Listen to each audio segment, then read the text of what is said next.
Hello students, मैं Pradeep Singh RB classes के इस ऑनलाइन प्लेटफॉर्म पर आप सभी का हार्दिक स्वागत करता हूं। स्टूडेंट्स, आज हम अपनी विस्टास बुक का थर्ड चैप्टर स्टार्ट करेंगे। चैप्टर का नाम है journey to the end of the earth और इसकी जो राइटर है उनका नाम है तिशानी दोषी। इस चैप्टर में तिशानी दोषी है वो अपना एक्सपीरियंस शेयर करेगी अपनी एक जर्नी का।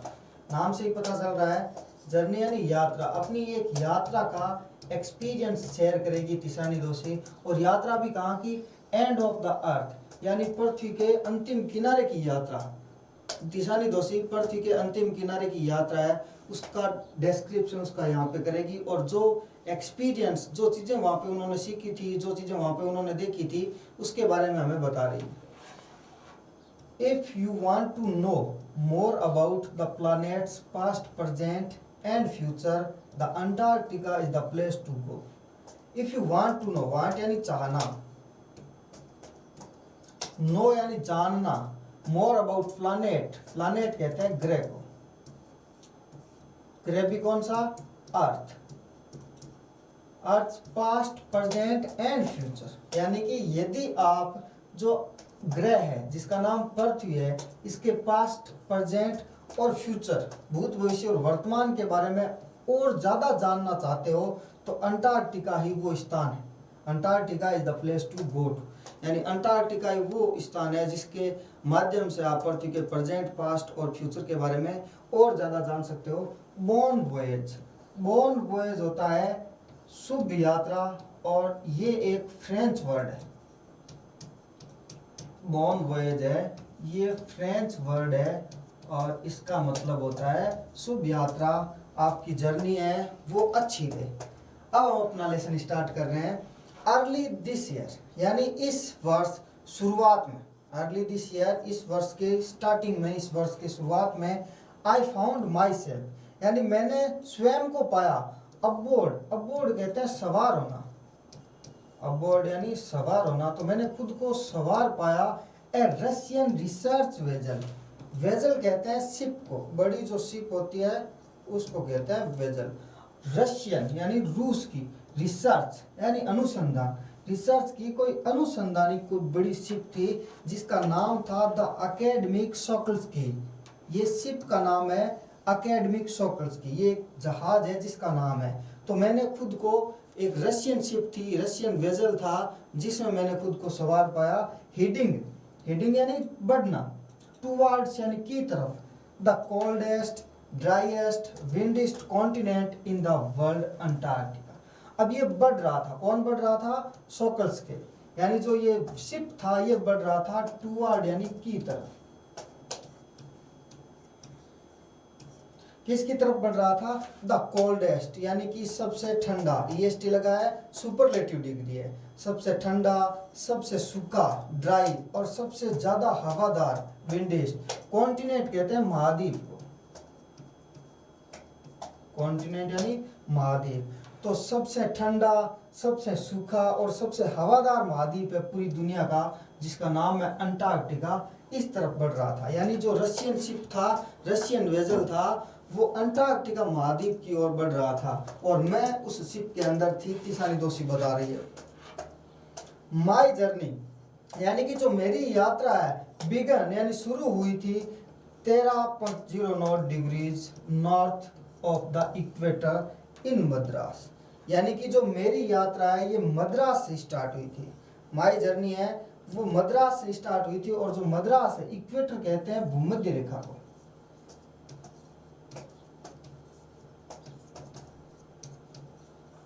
भूमध्य रेखा के जो 13.09 डिग्री नॉर्थ, ये अपनी लोकेशन बता रही है कि जो मद्रास है वो भूमध्य रेखा के 13.09 डिग्री उत्तर दिशा में स्थित है। वहां से मेरी जो जर्नी स्टार्ट हुई थी।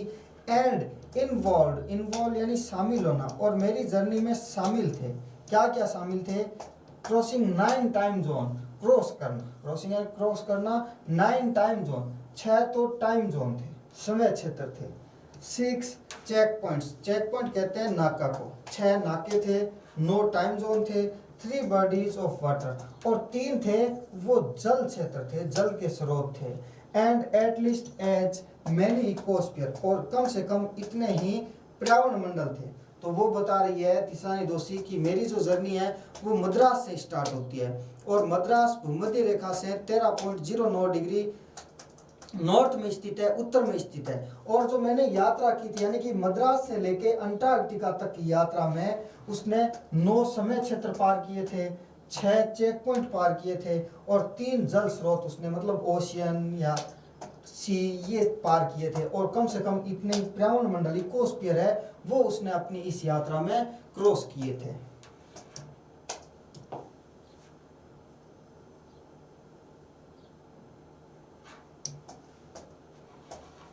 By the time I actually set foot on the Antarctica continent, I had been traveling over 100 hours in combination of a car, an aeroplane and a ship.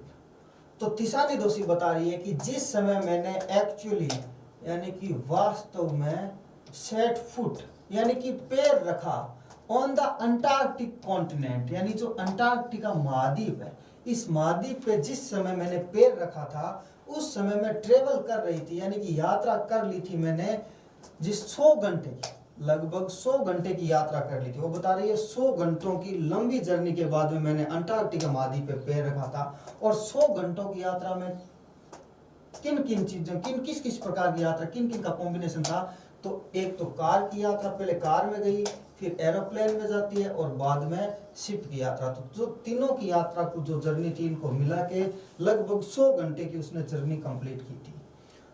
इसलिए माय फर्स्ट इमोशन, मेरी जो पहली भावना थी on facing Antarctica's expensive white landscape and uninterrupted blue horizon was relief. तो वो बता रही है कि मेरी जो पहली भावना है, मेरा जो पहला इमोशन आया था ऑन फेसिंग करना यानी सामना करना या देखना अंटार्कटिका महाद्वीप पे जाते ही, जो सबसे पहला उसका इमोशन था अंटार्कटिका के एक्सपेंसिव यानी विस्तृत, एक्सपेंसिव यानी होता है विस्तृत, व्हाइट यानी सफेद, लैंडस्केप सफेद भूमि, क्योंकि अंटार्कटिका महाद्वीप पे बर्फ ही बर्फ है, पूरी आइस है। तो अंटार्कटिका महाद्वीप के सफेद जो लैंडस्केप था, विस्तृत सफेद लैंडस्केप और अनइंटरप्टेड कहते हैं अबाधित निर्बाधित, जिसमें किसी प्रकार की बाधा ना हो। ब्लू हॉरिजन, हॉरिजन कहते हैं क्षितिज को, हॉरिजन यानी क्षितिज, हॉरिजन होता है ये पार्ट, यानी कि जैसे ये अंटार्कटिका महाद्वीप हो गया और जो यहाँ पे आसमान है और ये जो पार्ट है ये हॉरिजन है, हाँ क्षितिज। तो जो अंटार्कटिका का सफेद भूदृश्य और जो ब्लू हॉरिजन था अबाधित, मतलब उसमें किसी प्रकार की बाधा नहीं थी, क्योंकि अंटार्कटिका पे कोई इंसान नहीं रहता, वहाँ पे किसी प्रकार की बिल्डिंग पेड़ पौधे वो चीज़ें है नहीं, तो जो हॉरिजन है वो किसी भी प्रकार से बाधित नहीं होता है। तो उन चीज़ों को देखकर मेरी जो पहली भावना थी वो रिलीफ की थी, यानी कि राहत की थी। सबसे पहले उसको अच्छा लगा, राहत महसूस हुई, followed up with an immediate and profound wonder, और तत्काल ही इमीडिएट एंड तत्काल और गहन आश्चर्य हुआ। मतलब पहले तो राहत महसूस हुई लेकिन तत्काल ही उसको बहुत ज्यादा आश्चर्य महसूस होता है, बहुत ज्यादा वो अचंभित होती है अंटार्कटिका महाद्वीप को देखकर। वंडर उसको आश्चर्य था एट इट्स इमेंसिटी, इमेंसिटी यानी विशाल, ये जितना विशाल था उसकी विशालता पे आश्चर्य होता है। इट्स आइसोलेशन, आइसोलेशन कहते हैं पृथकता, मतलब कि वो बिल्कुल आइसोलेट था, बिल्कुल अलग था, तो इस चीज का उसको बहुत ज्यादा आश्चर्य होता है। बट लेकिन मेनली मुख्य रूप से at how there could ever have been a time when India and Antarctica were part of the same land मास।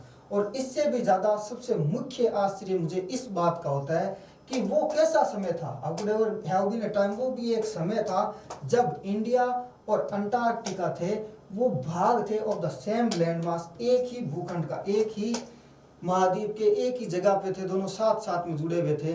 तो इस बात का मुझे बहुत ज़्यादा आश्चर्य होता है कि किस प्रकार इंडिया और अंटार्कटिका महाद्वीप है वो दोनों एक ही लैंड मास का भाग थे। ये जियोग्राफी का भाग है कि जब इसके बारे में हम आगे भी पढ़ेंगे कि जो इंडिया था और अंटार्कटिका महाद्वीप थे ये दोनों ही गोंडवाना लैंड का भाग थे।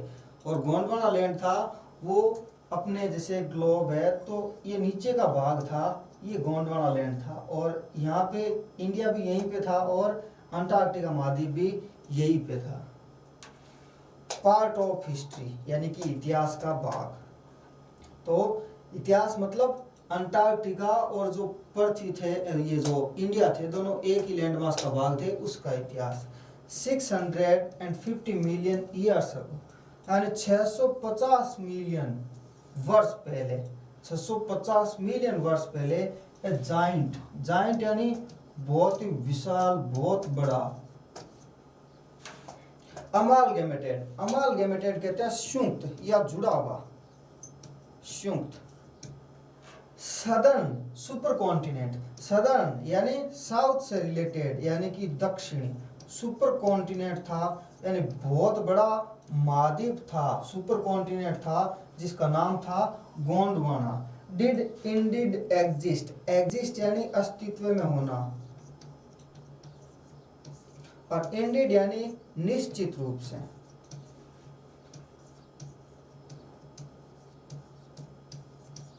तो तिसानी दोषी हमें बता रही है कि 650 मिलियन वर्ष पहले एक विशाल और संयुक्त सदर्न यानी दक्षिणी बड़ा सा महाद्वीप था और उसका नाम था गोंडवाना। ये वास्तव में अस्तित्व में था, सेंटर्ड रफली around the present day Antarctica. और ये वर्तमान का जो अंटार्कटिका है, मतलब कि अंटार्कटिका यहाँ पर है, तो वर्तमान का जो अंटार्कटिका है वहीं पे भी वो महाद्वीप स्थित था जिसका नाम गोंडवाना था। मतलब कि आज का अंटार्कटिका है वो गोंडवाना का ही भाग था।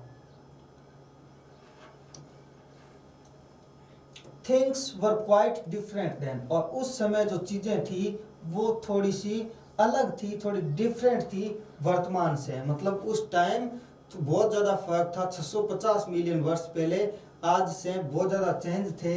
ह्यूमंस यानी इंसान या मानव hadn't arrived on the global scene, global scene यानी वैश्विक परिदृश्य, वैश्विक परिदृश्य। इंसान थे वो वैश्विक परिदृश्य पे अराइव यानी पहुंचे नहीं थे। मतलब तब तक इंसान थे, इंसानों की उत्पत्ति नहीं हुई थी, तब तक इंसान नहीं थे। एंड द क्लाइमेट, और जो क्लाइमेट था उस टाइम का जो जलवायु थी, क्लाइमेट था वाज मच वार्मर, थोड़ा गर्म था। अब की बजाय उस टाइम जो मौसम था, क्लाइमेट था, अपनी जो जलवायु थी वो गर्म थी। मतलब कि 650 मिलियन वर्ष पहले इंसानों की उत्पत्ति नहीं हुई थी और जो क्लाइमेट था वो भी अब की बजाय थोड़ा सा गर्म था। Hosting a huge variety of flora and fauna, hosting huge यानी विशाल या बहुत ज्यादा, वेराइटी थी, विविधता थी। किसकी? Flora and fauna. तो फ्लोरा कहते हैं जो मतलब कि वनस्पति जगत, हाँ, पेड़ पौधे, और फ्यूना मतलब जानवर, पेड़ पौधे और जानवरों की बहुत ज्यादा विविधता थी। विभिन्न प्रकार के जानवर थे और विभिन्न प्रकार के अलग अलग प्रकार के पेड़ पौधे थे उस टाइम पे भी। फॉर 500 मिलियन ईयर्स गोंडवाना थ्रिव्ड, लगभग 500 मिलियन वर्षों तक जो गोंडवाना है ये थ्रिव्ड यानी फला फूला या फिर विकास हुआ। 500 मिलियन वर्षों तक गोंडवाना का विकास होता है। But around the time when the dinosaurs were wiped out, लेकिन उस समय तक जब डायनासोर है ये वाइप आउट हो चुके थे। वाइप्ड आउट यानी होता है वाइप आउट, ये फ्रेजल वर्ब है और इसका मतलब होता है खत्म हो जाना, समाप्त हो जाना, खत्म हो जाना। और वैसे वाइप को कहते हैं वाइप यानी साफ होना। तो 500 मिलियन वर्षों तक तो गोंडवाना इसका विकास हुआ, फला फूला, लेकिन बाद में जब डायनासोरों का सफाया हो गया, डायनासोर है ये खत्म हो जाते हैं, and the age of the mammals got under way. Mammals कहते हैं स्तनधारी, मैमल्स यानी स्तनधारी, और स्तनधारी जीव थे उनका जो युग है वो शुरू होता है। स्तनधारी जीवों का युग शुरू होता है, स्तनधारी जीवों का विकास उसके बाद में शुरू होता है। द लैंड मास, तो जो भूमि थी, लैंड मास थी वाज फोर्स्ड टू सेपरेट यानी अलग अलग होना इनटू कंट्रीज। तो जो जमीन थी बड़ा सा पार्ट था, एक सुपर कॉन्टिनेंट था, वो अलग अलग देशों में विभाजित हो गया, shaping the globe much as we know it today. और इसने शेप यानी आकृति आकार दिया, ग्लोब को आकार दिया जैसा हम आज इसे देखते हैं। मतलब कि जब डायनासोर है वो समाप्त हो चुके थे और उसके बाद में जब स्तनधारियों का विकास हुआ, तो स्तनधारियों में इंसान भी स्तनधारी है, मैमल्स है, तो फिर इंसानों ने धीरे धीरे अपने अलग अलग समूह बना लिए और अलग अलग देशों का नाम दे दिया। और जैसा हम आज ग्लोब देखते हैं उस प्रकार की उसकी है, उसको आकार दिया, अलग अलग देशों में भूमि विभाजित हो गई उसके बाद में। To visit Antarctica now is to be a part of that history. To visit Antarctica यानी अंटार्कटिका पे विजिट करना या अंटार्कटिका पे जाना, now is to be a part यानी ये एक पार्ट है, एक भाग है of that history यानी उस इतिहास का, उस इतिहास का भाग है। ये जो पुराना इतिहास बताया हमें, इस इतिहास का भाग है अंटार्कटिका पे विजिट करने जाना। और to get a grasp, grasp यानी पकड़ और यहाँ पे होगा जानकारी। टू गेट ए ग्रेस्प यानी पकड़ हासिल करना या जानकारी प्राप्त करना of where we have come from and where we could possibly be hiding, कि हम कहाँ से आए हैं। Where we have come from यानी हम कहाँ से आए हैं और हम कहाँ जा रहे हैं। अंटार्कटिका पे आपको पता चलेगा कि इंसान कहाँ से आए। कहाँ से आने का मतलब है कि कैसे इनकी उत्पत्ति हुई और किस प्रकार इनका विनाश होगा, किस प्रकार इंसान है इनका विनाश होगा। तो इन चीज़ों का पता, इन चीज़ों का अध्ययन या इन चीज़ों के बारे में जानकारी हम अंटार्कटिका पे ही मिल सकती है हमें। It's to understand the significance of cordilleran faults and pre Cambrian granite shields, ozone and carbon, evolution and extinction. It's to understand यानी समझना, और अंटार्कटिका पे जाने का मतलब है आपको समझना है द सिग्निफिकेंस। सिग्निफिकेंस कहते हैं महत्व, महत्व को समझना है। किसके महत्व को? ऑफ कॉर्डिलेरन फॉल्ट्स, कॉर्डिलेरन फॉल्ट एक प्रकार की चट्टानें होती है, और प्री कैम्ब्रियन ग्रेनाइट शील्ड ये भी एक प्रकार की चट्टानें होती है, बहुत पुराने टाइम की चट्टानें होती है।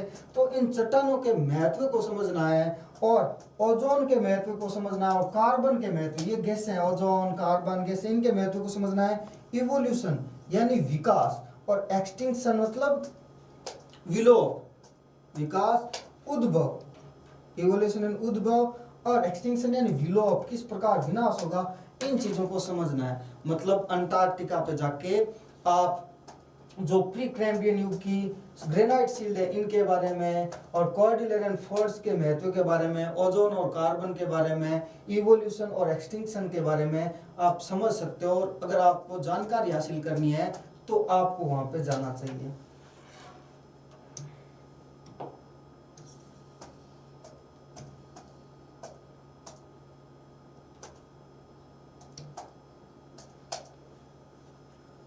When you think about all that can happen in a million years, it can get a pretty mind-boggling.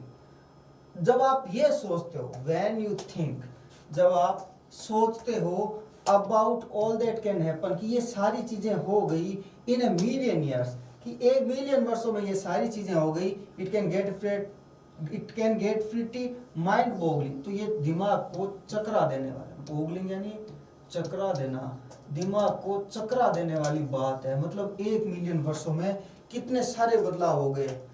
Imagine, सोचिए, इंडिया पुशिंग नॉर्थवर्ड्स, पुश यानी धकेलना, तो इंडिया धकेला जा रहा है नॉर्थ की तरफ यानी कि उत्तर दिशा में, उत्तर की तरफ इंडिया है, ये उत्तर की तरफ धकेला जा रहा है। जैमिंग यानी टकरा जाता है, अगेंस्ट एशिया फंस जाता है, जैमिंग यानी फंसना, और इंडिया है ये फंस जाता है अगेंस्ट एशिया, एशिया से फंस जाता है, to buckle its crust and form the Himalaya.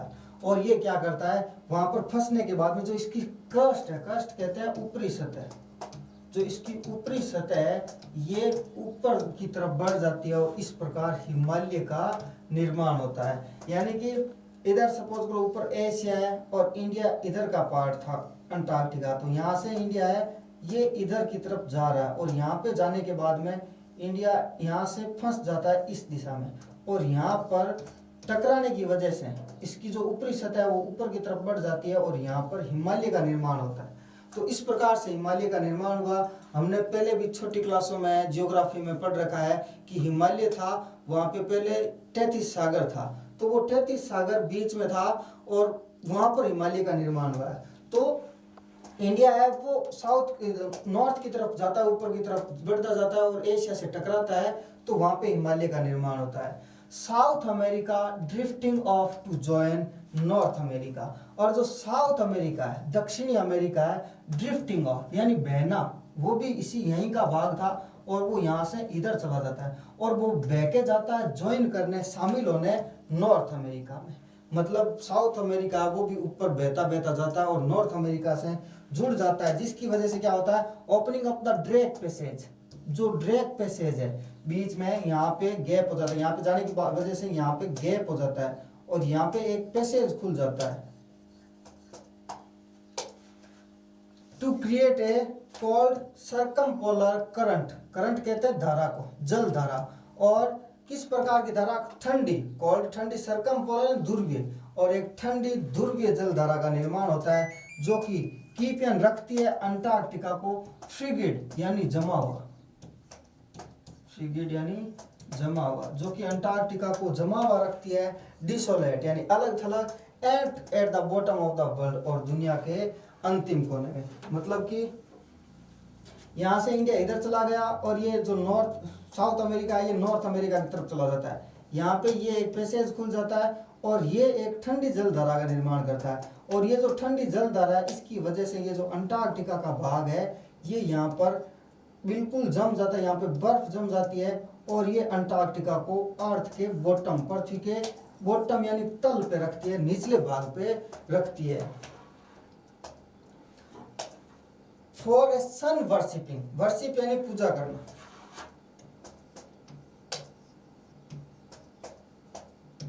Worship यानी पूजा करना,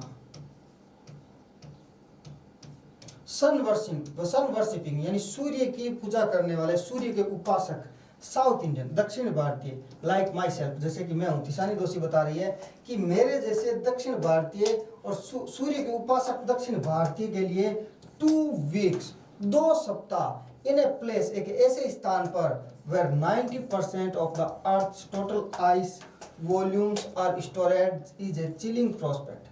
कि मेरे जैसे एक दक्षिण भारतीय सूर्य उपासक के लिए 2 सप्ताह एक ऐसे स्थान पर रहना जहां पर पूरी दुनिया की जितनी बर्फ है उसकी 90%, उसकी 90% जो बर्फ है पृथ्वी के टोटल जो बर्फ है उसकी 90% बर्फ अंटार्कटिका में है। तो मेरे जैसे एक साउथ इंडियन के लिए ये एक चिलिंग प्रोस्पेक्ट है, भयावह, चिलिंग यानी ठंडा कर देने वाली, ठंडा कर देना, भयावह कर देने वाली संभावना है। मतलब बहुत ज्यादा एक अलग चीज है क्योंकि साउथ इंडिया में थोड़ी गर्मी ज्यादा है और वहां पे तो बहुत ज्यादा ठंड है। Not just for circulatory and metabolic function but also for the imagination. केवल ऐसे नहीं कि ये मेरी प्रीसंचरण, सर्कुलेटरी यानी प्रीसंचरण, और जो मेटाबॉलिक यानी उपापचय, उपापचय क्रियाओं के लिए जरूरी है, लेकिन कल्पना करने के में भी इसमें बहुत ज्यादा डर लग रहा है। मतलब कि इसकी तो कल्पना भी नहीं कर सकते। ऐसे नहीं कि भाई मैं चलो वहां पे जाऊंगी तो मेरा प्रीसंचरण तंत्र कैसे काम करेगा, मेरी उपापचय क्रिया जो मेटाबॉलिक फंक्शन है वो काम करेंगे या नहीं करेंगे, वो तो अलग की बात है। बल्कि इसके बारे में तो इमेजिनेशन भी इसके बारे में नहीं कर सकते। It's like walking into a giant ping pong ball. Ping pong ball कौन सी होती है? टेबल टेनिस खेलने वाली बॉल। तो ये एक ऐसा है जैसे आप एक जाइंट यानी विशाल सी, बड़ी सी एक पिंग पोंग बॉल है, टेनिस खेलने वाली बॉल है, उसके अंदर चल रहे हो।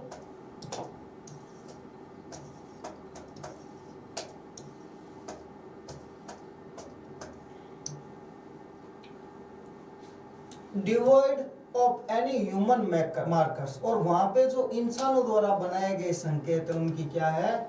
डिवॉइड है, कमी है, वहाँ पे किसी भी प्रकार के इंसानों के संकेत नहीं है उस बॉल पे, उसके ऊपर आप चल रहे हो। नो ट्रीज, ना तो वहाँ पे कोई पेड़ पौधा है, नो बिलबोर्ड्स, ना कोई बिलबोर्ड है, बिल्डिंग्स है, मतलब कि ना कहीं पे कोई विज्ञापन बोर्ड है, ना कोई पेड़ पौधे, ना कोई बिल्डिंग, किसी भी प्रकार की चीज नहीं है।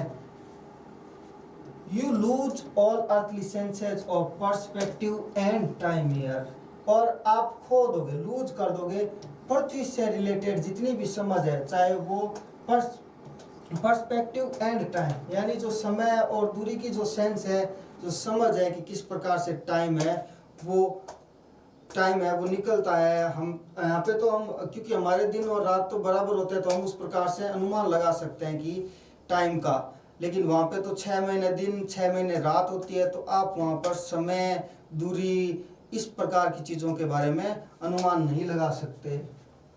The visual scales ranges from the microscopic to the mighty, और वहाँ की जो विजुअल स्केल है, यानी जो दृश्य क्षमता है, उसकी जो रेंज, विजुअल स्केल की रेंज है माइक्रोस्कोपिक, यानी बहुत ही सूक्ष्मतम, माइक्रोस्कोप से देखी जाने वाली चीज से लेके माइटी यानी विशालतम चीजें, आप वहां पर छोटी से छोटी चीज से लेकर बड़ी से बड़ी चीज को वहां पे देख सकते हो। मिज एंड माइट्स, यानी मच्छर और कीड़े मकोड़े, मिज यानी मच्छर, माइट्स यानी कीड़े मकोड़ों से लेके blue whale and iceberg, blue whale और आइसबर्ग यानी बर्फ के बड़े बड़े पहाड़, तो मच्छर से लेके बड़े बड़े बर्फ के पहाड़ और जो ब्लू व्हेल है वो वहां पे देख सकते हो, यानी कि छोटी से छोटी चीज से लेकर आप बड़ी से बड़ी चीज वो देख सकते हो। और जो आइसबर्ग है एज बिग एज कंट्रीज, वो देशों जितने बड़े, यानी बहुत बड़े बड़े बर्फ के जो पहाड़ हैं। The largest recorded was the size of Belgium, और जो सबसे बड़ा लार्जेस्ट जो रिकॉर्ड किया गया था आइसबर्ग, वो बेल्जियम की साइज जितना था। तो बेल्जियम एक देश है और उस देश के जितना बड़ा तो वहां पे एक आइसबर्ग था, तो इतना बड़ा, इतना मतलब बड़े बड़े वहां पे बर्फ के पहाड़ है। Days go on and on and on in surreal 24 hours austral summer night. Austral कहते हैं जो साउथ से रिलेटेड हो, दक्षिणी, सदर्न या ऑस्ट्रल। तो दिन है वो अवास्तविक रूप से 24 घंटे, दिन की समर, गर्मियों में जो समर की रोशनी होती है वो चलती रहती है। एंड यूबिक्विटस साइलेंस, यूबिक्विटस कहते हैं सर्वव्यापी, चारों तरफ फैली हुई साइलेंस रहती है, यानी कि चुप्पी रहती है चारों तरफ, मतलब कि किसी भी प्रकार की आवाज नहीं होती। अब क्या हमारे जैसे इंडिया में यहाँ पे आप अगर बैठे हो कहीं पे, तो पक्षियों की आवाज, हवा तेज चल रही है तो पेड़ पौधों की आवाज, गाड़ी चल रही है बाहर, कोई इंसान बोल रहा है बाहर, कुत्ते भौंक रहे हैं, तो बहुत सारी आवाजें हम सुन सकते हैं। लेकिन वहां पे ना कोई जीव है, ना कोई पेड़ पौधा है, तो वहां पे आप किसी भी प्रकार की आवाज नहीं होती, चारों तरफ बिल्कुल चुप्पी, बिल्कुल साइलेंस फैली हुई है, केवल वही चलता रहता है, वो चुप्पी आप सुन सकते हो। इंटरप्टेड, वो जो साइलेंस है वो इंटरप्ट होती है, यानी कि बाधित होती है, बाधित होना, इंटरप्ट होती है साइलेंस, वो चुप्पी टूटती है। कब टूटती है? Only by the occasional, occasional कहते हैं कभी कभार, कभी कभार, कभी कभार होने वाले एवेलांस, एवेलांस होता है बर्फ का गिरना, बर्फ जो होती है, बर्फ के पहाड़ से बर्फ जो खिसकती है उसको एवेलांस बोलते हैं। और कार्विंग आइस शीट, और जो बर्फ की सफेद परत होती है, आइस शीट है। कॉन्सक्रेट्स द प्लेस, वो कॉन्सक्रेट करते हैं यानी कि पवित्र बनाना, कॉन्सक्रेट यानी पवित्र बनाना, वो क्या करती है? पवित्र बनाती है द प्लेस यानी इस स्थान को। इट्स एन इमर्जन, इमर्जन कहते हैं विसर्जन को, it's an immersion that will force you to place yourself in the context of earth's geological history. ये एक विसर्जन है जो कि आपको फोर्स करता है, आपको बाध्य करता है टू प्लेस योरसेल्फ, कि आप खुद को रखें इन द कॉन्टेक्स्ट यानी संदर्भ, आप खुद को इस संदर्भ में रखें अर्थ जियोलॉजिकल हिस्ट्री, की पृथ्वी के भौगोलिक इतिहास, जियोलॉजिकल यानी भौगोलिक इतिहास के संदर्भ में खुद को रखें, ये एक ऐसा विसर्जन है जो आपको बाध्य करता है। मतलब जब आप अंटार्कटिका पे जाते हो तो आपको इस प्रकार की चीज़ें, वहाँ पे बिल्कुल शांति है, चारों तरफ किसी भी प्रकार की आवाज़ नहीं है। लेकिन कभी कभी वो जो शांति है वो भंग होती है जब एवेलांस होता है, यानी बर्फ़ है वो मेल्ट होकर, बर्फ़ है वो पिघलना शुरू कर देती है, बर्फ़ जब बहती है तो वो चीज़। एंड फॉर ह्यूमंस, और इंसानों के लिए, ह्यूमंस यानी इंसान मानव के लिए, प्रोग्नोसिस इजंट गुड, जो प्रोग्नोसिस है वो अच्छा नहीं है, यानी पूर्वाग्रह इंसानों के लिए अच्छा नहीं है। ह्यूमन इम्पैक्ट, मानवीय प्रभाव, मतलब कि इंसानों का क्या प्रभाव पड़ा जब से इंसानों, मतलब पहले जो डायनासोरों का युग था उसके बाद में अब जब इंसानों का युग आया तो इंसानों का इस पे क्या प्रभाव पड़ता है वो चीज।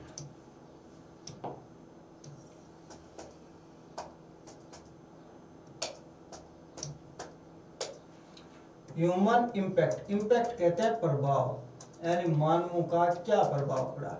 ह्यूमन सिविलाइजेशन, सिविलाइजेशन कहते हैं सभ्यता, जो मानवीय सभ्यताएं हैं have been around for a paltry 12,000 years, वो बिल्कुल, पाल्ट्री कहते हैं बिल्कुल कम, हाँ पाल्ट्री मतलब बिल्कुल ही कम, 12,000 वर्षों से मानवीय सभ्यताएं 12,000 वर्षों से हैं, जो कि बैरली, बैरली कहते हैं मुश्किल से,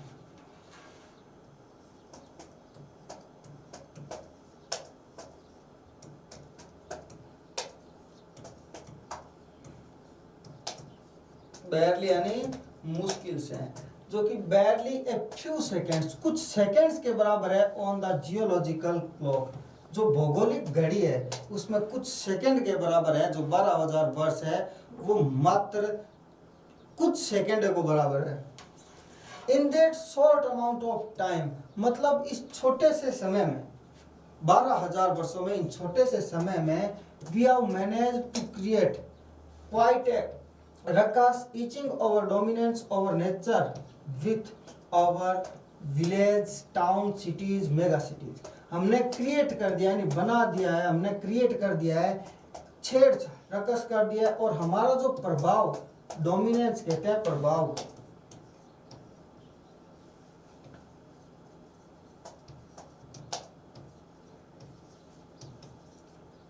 अपना प्रभाव डाल दिया है ओवर नेचर यानी प्रकृति पर, विथ आवर विलेज यानी शहरों से, गांवों से, टाउन्स कस्बे, सिटी हो गए शहर, और मेगा सिटीज यानी महानगर। मतलब कि इस थोड़े से समय में 12,000 वर्षों से इंसान ने नेचर के साथ में बहुत ज़्यादा छेड़छाड़ की है, और उस छेड़छाड़ की वजह से इंसानों ने अपना प्रभाव डाल दिया है नेचर पर, प्रकृति पर, अपने गांवों से, कस्बों से, शहरों और महानगरों से।